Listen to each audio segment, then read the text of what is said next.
भगवान का चमत्कार। एक बार कहानी अवश्य सुनिए। भगवान का चमत्कार। वृंदावन के बांकी बिहारी मंदिर के पास भगत के पेड़ के नीचे एक माँ ने अपना बसेरा बना लिया था। शकल सूरत से वह किसी अच्छे घर की लग रही थी। उसके चेहरे की चमक बता रही थी कि वह कोई भिखारी नहीं है, परंतु उसके फटे हुए कपड़े उसकी दर्दनाक स्थिति का व्याख्यान कर रही थी। वह अम्मा मैले कुचले कपड़ों में ही एक चादर पर वहां पड़ी रहती थी।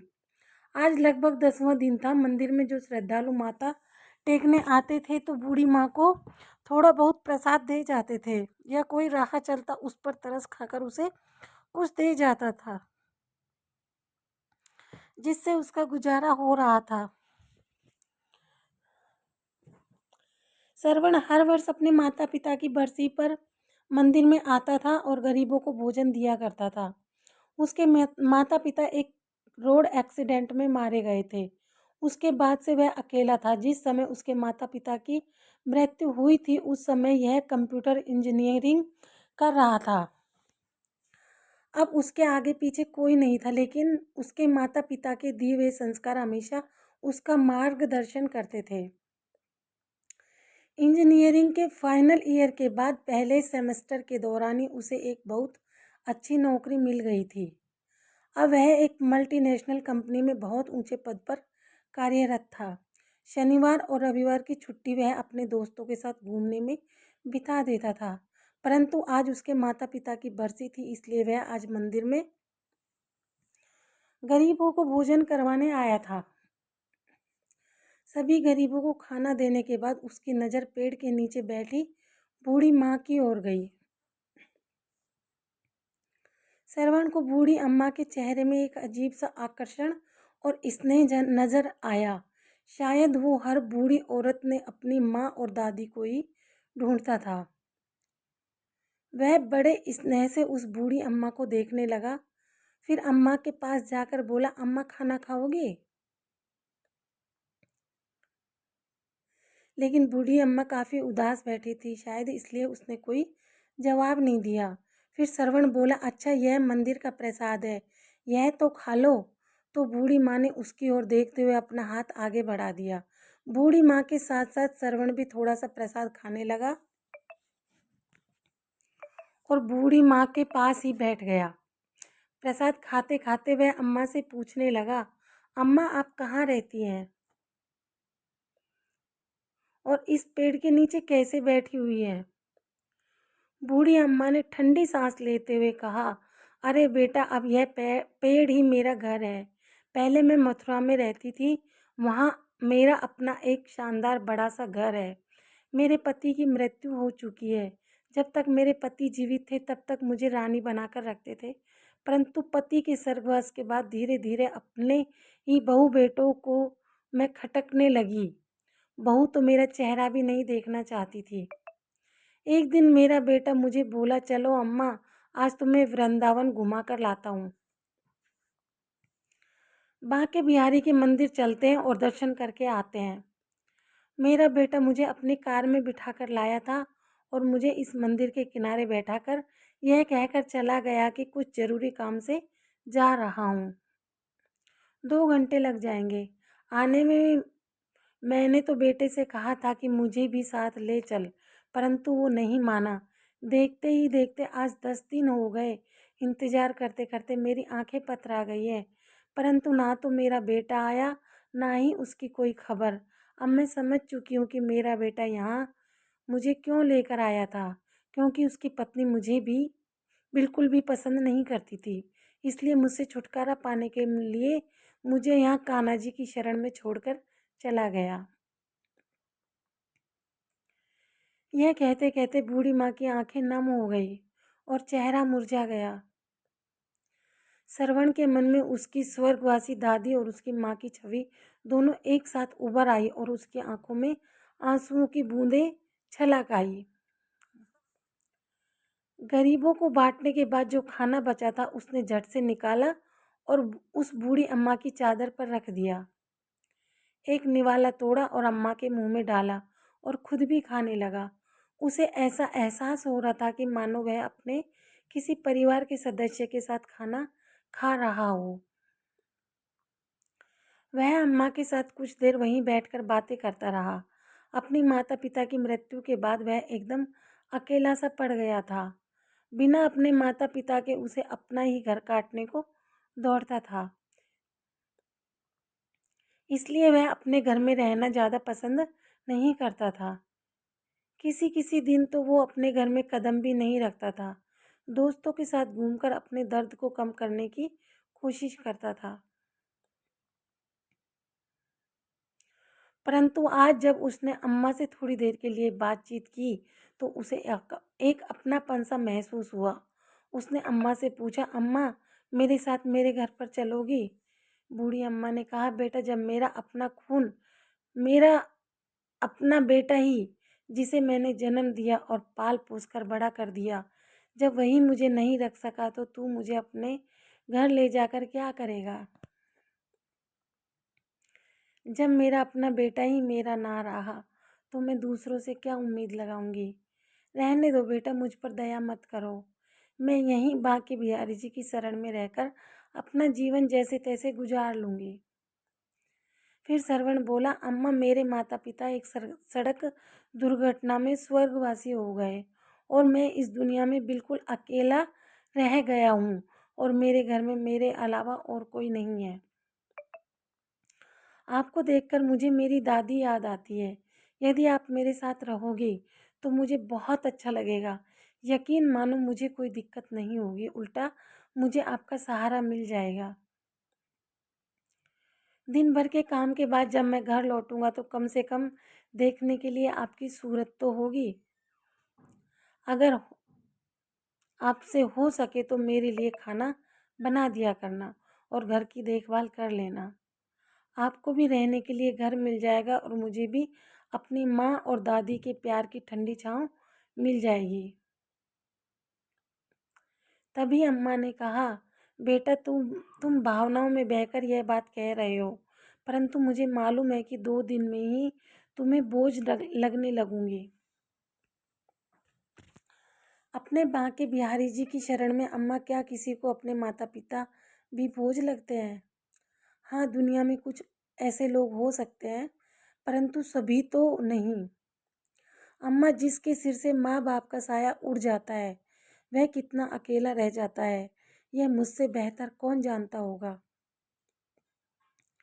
मेरी दादी भी आपकी तरह ही बहुत प्यारी थी और मेरे माता ने उनका बहुत ख्याल रखा था। मैं भी उनसे बहुत प्यार करता था, परंतु आज मेरे घर में कोई नहीं है। मुझे मेरी माँ और दादी की बहुत याद आती है। आप में मुझे अपनी दादी की छवि नजर आती है। मैं विश्वास दिलाता हूँ कि मैं आपको कभी भी बोझ नहीं समझूंगा। गहरी सांस लेते हुए श्रवण बोला तो अम्मा का भी गला अवरुद्ध हो गया और उसकी आंखों में आंसू आ गए। अम्मा कुछ बोल ना सकी। श्रवण ने अम्मा का हाथ पकड़ा और बोला, "चलो अम्मा, अब ज्यादा मत सोचो, रात होने वाली है। अब आप अपने घर चलोगी।" श्रवण ने जैसे ही अम्मा का हाथ पकड़ा तो अम्मा ने उसके चेहरे की ओर देखा।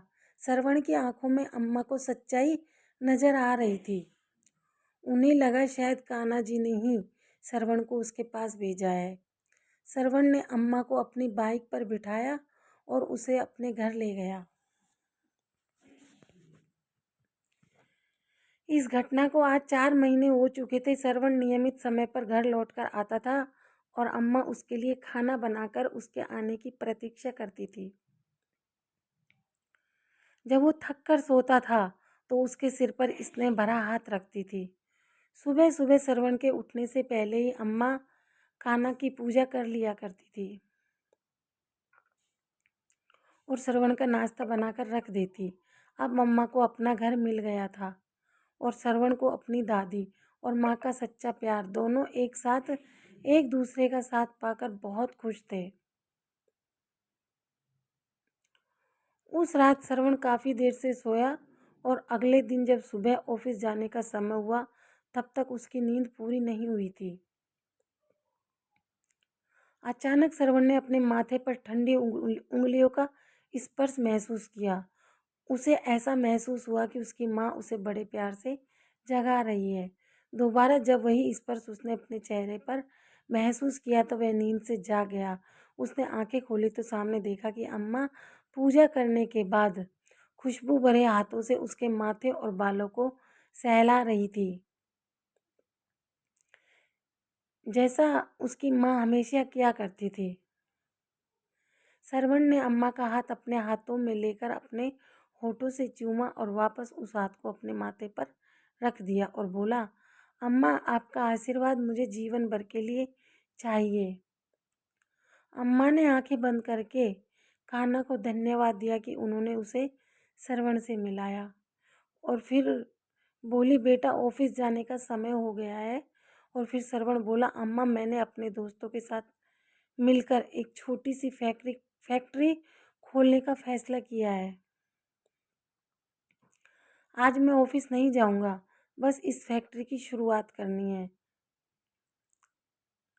आज 11 बजे हम फैक्ट्री की पूजा करेंगे और वह पूजा आपके हाथों से ही होगी। आप तैयार रहना। यह सुनकर अम्मा बहुत खुशी से बोली, बेटा तुमने बिल्कुल सही फैसला लिया है। वक्त के साथ साथ और भगवान के आशीर्वाद से तुम्हारी ये छोटी सी फैक्ट्री भी एक बहुत बड़ी फैक्ट्री में बदलेगी। यह मेरा विश्वास है और मेरा आशीर्वाद हमेशा तुम्हारे साथ है। ऐसा कहते हुए अम्मा की आंखों में आशा की एक नई किरण दिखाई देने लगी। सरवण ने अपने दोस्तों के साथ मिलकर फैक्ट्री खड़ी कर दी और उस फैक्ट्री में अच्छी गुणवत्ता के उत्पाद बनाए। उन सभी की कड़ी मेहनत के कारण फैक्ट्री की प्रगति बड़ी तेजी से हो रही थी। सरवण अब एक और नई फैक्ट्री शुरू करने का विचार कर रहा था, जिस कारण वह और भी ज्यादा व्यस्त होता जा रहा था। एक दिन अम्मा बोली, बेटा तुम तो अपने जीवन में बहुत ज़्यादा व्यस्त होते जा रहे हो, परंतु यह बात याद रखो कि केवल काम ही जीवन का उद्देश्य नहीं होता। तुम्हें काम के लिए भी एक सहारे की आवश्यकता होती है। क्यों ना एक अच्छी सी लड़की ढूंढकर तुम्हारी शादी कर दी जाए। अम्मा की बात सरवण को भी उचित लगी। वो बोला, अरे हाँ अम्मा, अपनी जिंदगी में मैं इतना ज़्यादा व्यस्त हो गया कि इस बारे में कभी बात करने का समय ही नहीं मिला। मेरी निगाह में एक लड़की है, सरिता, जो मुझे बहुत पसंद करती है, लेकिन मैंने उससे कभी बात नहीं की। सरिता सरवण की माँ की सहेली की बेटी है, जो पढ़ाई पूरी करने के बाद इस शहर में नौकरी कर रही थी। सरवण की उससे मुलाकात कभी कभार हो जाती थी। सरवण को सरिता का स्वभाव और बातचीत करने का तरीका बहुत अच्छा लगता था। अम्मा सरवण के साथ सरिता के घर गई, उसके माता पिता से बातचीत की। वह सरवण और सरिता की शादी का प्रस्ताव दिया। सरिता के पिताजी ने तुरंत ही हाँ कर दी। बस फिर क्या था, कुछ ही दिनों बाद सरवण सरिता को दुल्हन बनाकर अपने घर ले आया।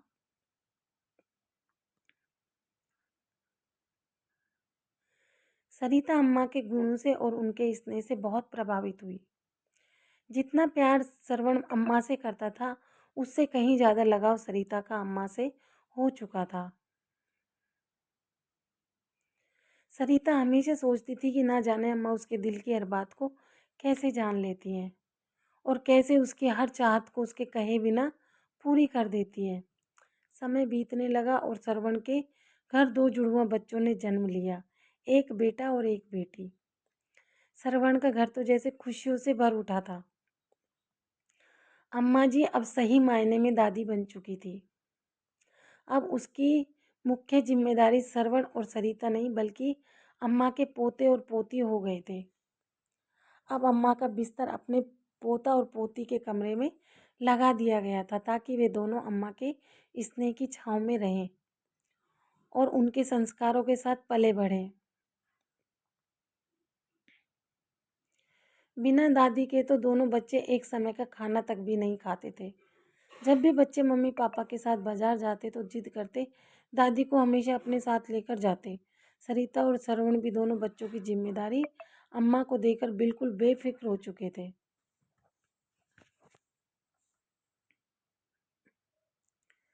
सरिता अपने पति सरवण के साथ उसके काम में पूरी मदद करती थी।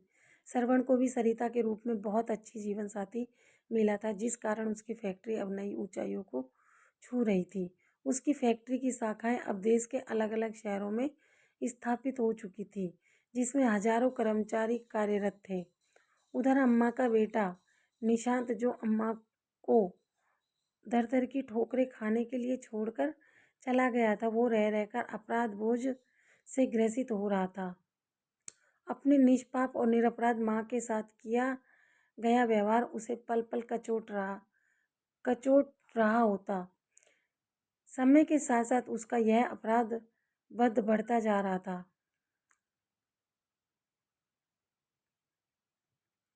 अपने घर के झगड़ों से दुखी होकर अपनी पत्नी के साथ सुखी जीवन जीने की चाह में उसने अपनी माँ का त्याग कर दिया था। परंतु उस दिन के बाद से उसका अंतर्मन हाहाकार कर रहा था, जिसे वह किसी से भी साझा नहीं कर पा रहा था। अब उसके घरों में केवल उसकी पत्नी का ही एक छत्र राज था। अब वह अपनी मर्जी के अनुसार खर्च करती थी और दुकान में से मन मर्जी का पैसा निकालती थी। परंतु व्यवसाय से लगातार पैसा निकालने के कारण उसका जमाया व्यवसाय, जो कि उसके पिता के द्वारा खड़ा किया गया था, घाटे में जाने लगा। अंत में उसे दुकान बंद करनी पड़ी। दुकान बंद करने के बाद कुछ दिन बड़ी कठिनाई में दिन गुजरे। अब निशांत और उसकी पत्नी को आटे दाल का भाव मालूम पड़ने लगा। फिर खर्ची तो दूर की बात, अब उनके पास खर्च और बच्चों की आवश्यकता ही पूरी करने के लिए भी पैसा नहीं था।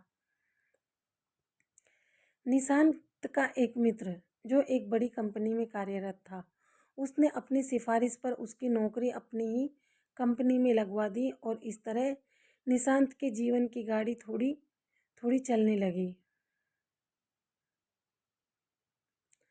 निशांत तब नौकरी में बहुत मन लगाकर काम कर रहा था, जिस कारण उसे फैक्ट्री में बहुत मान सम्मान मिलने लगा। अब वो फैक्ट्री का एक महत्वपूर्ण कर्मचारी बन चुका था। निशांत की कंपनी में स्थापना दिवस पर वार्षिक महोत्सव मनाया जाना था। सभी कर्मचारियों को उसकी काबिलियत के आधार पर पुरस्कार वितरित किया जाना था। निशांत को भी अपनी मेहनत और योग्यता के आधार पर पुरस्कार दिया जाना था, जो कि उसकी कंपनी के मालिक के द्वारा दिया जाना था। नियत तिथि पर पुरस्कार वितरण का समारोह शुरू हुआ और यह पहली बार था कि जब कंपनी का मालिक अपने सभी कर्मचारियों से रूबरू हो रहा था। आज का दिन निशांत के लिए बहुत खास था। मैनेजिंग डायरेक्टर अपनी पत्नी, माँ और बच्चों के साथ समारोह में आए थे। जब समारोह शुरू हुआ और पुरस्कार वितरण के लिए कंपनी के डायरेक्टर साहब से अनुरोध किया गया, तो वो स्टेज पर आए और कहने लगे कि आज हमारी कंपनी के लिए एक बहुत बड़ा दिन है, परंतु आज हमारी कंपनी जिस स्थिति में है वह केवल और केवल हमारी अम्मा जी के आशीर्वाद से ही है। यदि अम्मा जी की प्रेरणा ना होती, ना तो आज यह कंपनी होती और ना ही मैं इस पद पर होता। इसलिए पुरस्कार वितरण के लिए मैं अम्मा जी को बुलाना चाहूँगा। अम्मा जी, आप कृपया स्टेज पर आइए और अपने हाथों से सभी योग्य कर्मचारियों को पुरस्कार वितरित कीजिए। श्रवण के बुलाने पर अम्मा स्टेज पर पहुंची और उसकी आंखों से अश्रुधारा बह निकली। कर्मचारियों के नाम पर अनाउंस किए गए और अम्मा उन्हें एक एक करके पुरस्कार देती रही। तभी एक नाम का अनाउंसमेंट हुआ, जिसे सुनकर अम्मा जी के चेहरे पर ना जाने कितने भाव एक साथ नजर आ गए। निशांत मिश्रा। सामने से आने वाला व्यक्ति भी कुछ जाना पहचाना लग रहा था। अम्मा ने ध्यान से देखा तो सचमुच में उसका बेटा ही था, निशांत मिश्रा, जो उन्हें तीर्थ यात्रा का झांसा देकर बड़ी ही बेदर्दी से छोड़ गया था, जिसे उसके बाद अपनी माँ का ख्याल तक नहीं आया। अम्मा सोचने लगे कि अब तक तो शायद मैं तड़प कर मर गई होती यदि मेरा बेटा श्रवण मुझे न ले जाता। प्यार और नफरत के भाव एक साथ अम्मा के चेहरे पर उभर आए। अम्मा को ऐसा महसूस हुआ कि जैसे दुनिया बड़ी तेजी से घूम रही है। बड़ी मुश्किल से उन्होंने खुद को संभाला और किसी अपरिचित की तरह निशांत को पुरस्कार थमा दिया और अपना मुंह दूसरी तरफ फेर लिया। निशांत ने ध्यान से देखा। देने वाली महिला कोई और नहीं, उसकी अपनी माँ थी। देखते ही देखते उसके पसीने छूटने लगे और वो अपनी माँ के पैरों में गिर पड़ा। उसे विश्वास नहीं हो रहा था कि उसकी माँ, जिसे उसने दर दर की ठोकरें खाने के लिए छोड़ दिया था, आज इतने बड़े साम्राज्य की मालकिन है। निशांत ने अपनी माँ से हाथ जोड़कर माफ़ी मांगी और कहा, मेरे साथ चलोगी? अपने घर चलेंगे। कैसा घर, कैसी माँ? मेरा बेटा तो उसी दिन मर चुका था जिस दिन वह मुझे मंदिर के बाहर छोड़कर चला गया था। आज ना मैं तुम्हारी माँ हूँ और ना ही तुम मेरे बेटे, कहकर अम्मा जी पुरस्कार वितरण को बीच में ही छोड़कर अपनी कुर्सी पर जाकर बैठ गई। निशांत माफ़ी मांगता रहा, लेकिन अम्मा ने उसकी तरफ देखा तक नहीं और श्रवण के साथ वापस घर चली गई। कभी निशांत अपनी माँ का बहुत लाडला हुआ करता था, लेकिन अपनी पत्नी के बहकावे में आकर वह अपनी माँ के साथ बहुत बुरा सलूक करने लगा था।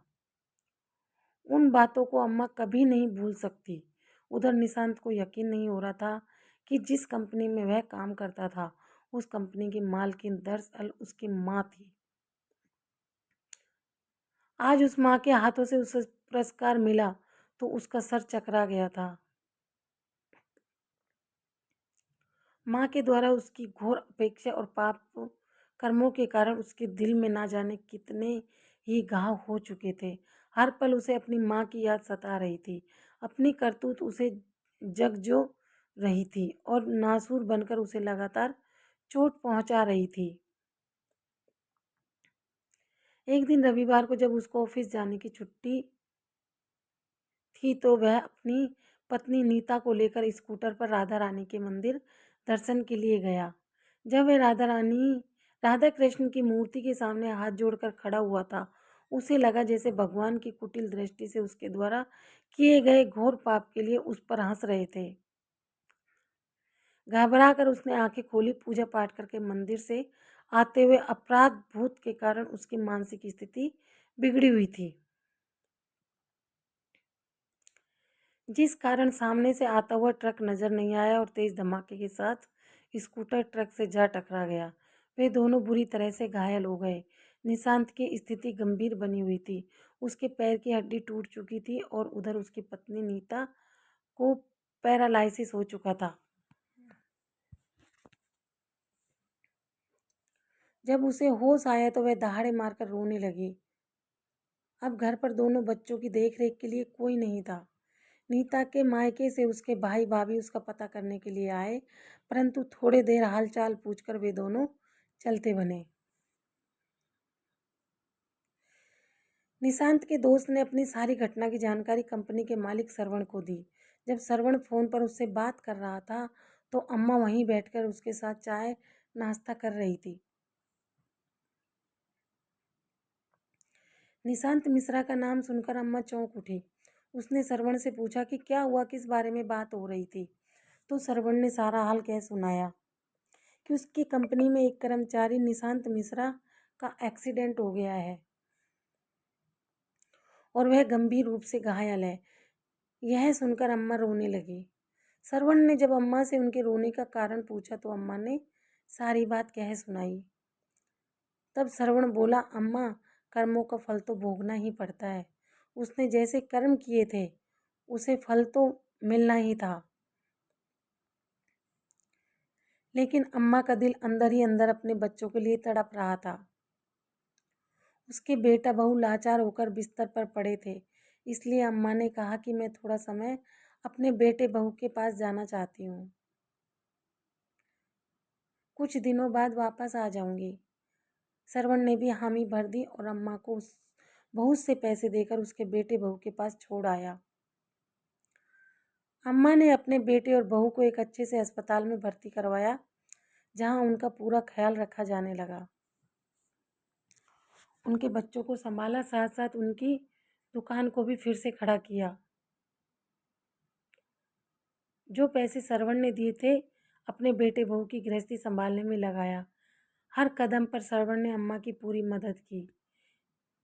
एक और तो निशांत की तबीयत अब कुछ सुधरने लगी थी, दूसरी ओर उसका कारोबार भी पहले की तरह चमक उठा था। उनकी गृहस्थी को कुछ ही समय में अम्मा ने व्यवस्थित कर दिया था।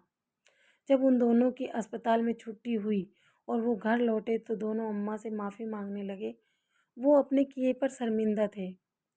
अम्मा की बहू बोली, अम्मा जी, जिसे हमने घर से बाहर निकाल दिया था वही आज इस घर में लक्ष्मी बनकर आई है। अम्मा जी, मैं आपको समझ नहीं पाई, हम लोगों ने आपका अनादर किया है। हमारी इस करने की सज़ा आज हमको मिली है। दोनों बेटा बहू अम्मा के पैरों में पड़ गए। अम्मा जी ने भी उन दोनों को माफ़ कर दिया और अपने पोता पोती को खूब दुलार किया। कुछ दिन और वहाँ रहने के बाद अम्मा ने कहा, अब तुम दोनों की तबीयत ठीक हो चुकी है और तुम अपनी गृहस्थी को संभाल सकते हो। तुम्हारी दुकान भी खूब अच्छी चल रही है, इसलिए अब मैं चलती हूँ। मेरा बेटा और मेरा परिवार मेरा इंतज़ार कर रहा है। यह कहकर अम्मा ने अपना बैग तैयार कर लिया। बेटा बहू ने अम्मा को जाने से रोकने की बहुत कोशिश की, परंतु अम्मा ने कहा, मेरा बेटा श्रवण मुझ पर जान छिड़क कर अब वही मेरा बेटा है, अब इसलिए अब मुझे जाना ही होगा। बाहर श्रवण अम्मा को लेने के लिए पहले ही गाड़ी लेकर आ चुका था। उन दोनों ने बहुत मनाया परंतु अम्मा नहीं रुकी और चल दी।